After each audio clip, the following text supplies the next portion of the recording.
Hi friends, ನಾವಿವತ್ತು ಶೇಂಗಾ ಪಾಯಸ ಮಾಡೋಣ. ಮೇನ್ ಇಂಗ್ರೀಡಿಯೆಂಟ್ ಇದರಲ್ಲಿ ಕಡಲೆಬೀಜ. ಬೇಸಿಕ್ ಇಂಗ್ರೀಡಿಯೆಂಟ್ ಇದು. ಎಲ್ಲರ ಮನೆಯಲ್ಲೂ ಇದ್ದೇ ಇರುತ್ತೆ. ತುಂಬ ಚೆನ್ನಾಗಿ ಬರುತ್ತೆ ಟೇಸ್ಟ್. ಬನ್ನಿ ಹೇಗೆ ಮಾಡೋದಂತ ತೋರಿಸ್ತೀನಿ.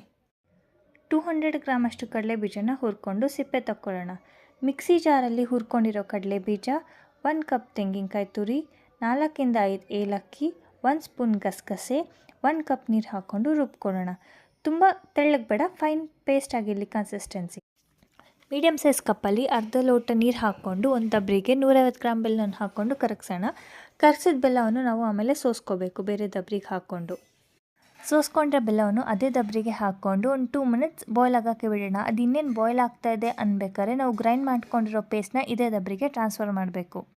ಇದಕ್ಕೆ ನಾವು 1 ಕಪ್ಪಷ್ಟು ನೀರು ಹಾಕ್ಕೊಂಡು 2 ಮಿನಿಟ್ಸ್ ಸ್ಟಿರ್ ಮಾಡೋಣ. ಆಮೇಲೆ 10 to 15 ಮಿನಿಟ್ಸ್ ಬಾಯ್ಲ್ ಆಗೋಕ್ಕೆ ಬಿಡೋಣ ಸ್ಟಾಗ್ನೆಂಟಾಗಿ. 10-15 ಮಿನಿಟ್ಸಲ್ಲಿ ನಾವು ಡ್ರೈ ಫ್ರೂಟ್ಸ್ನ ರೆಡಿ ಮಾಡ್ಕೊಳ್ಳೋಣ. ಗೋಡಂಬಿ, ದ್ರಾಕ್ಷಿ, ಬಾದಾಮಿಯನ್ನು ತುಪ್ಪದಲ್ಲಿ ಹುರ್ಕೊಂಡು ಇಟ್ಕೊಳ್ಳೋಣ.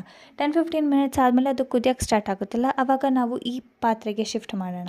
ಅಷ್ಟೇ ಫ್ರೆಂಡ್ಸ್, ಶೇಂಗಾ ಪಾಯಸ ರೆಡಿಯಾಗಿದೆ. Simple recipe. ಏನಾದರೂ ಇಮಿಡಿಯೇಟಾಗಿ ಏನಾದರೂ ಪಾಯಸ ಮಾಡಬೇಕು ಅಂದರೆ ಈ ರೆಸಿಪಿನ ನಾವು ಟ್ರೈ ಮಾಡ್ಬೋದು. ಟ್ರೈ ಮಾಡಿ ನಿಮ್ಮ ಅಭಿಪ್ರಾಯನ ಕಮೆಂಟ್ಸ್ ಮೂಲಕ ತಿಳಿಸಿ. Please share, like and subscribe. Thank you.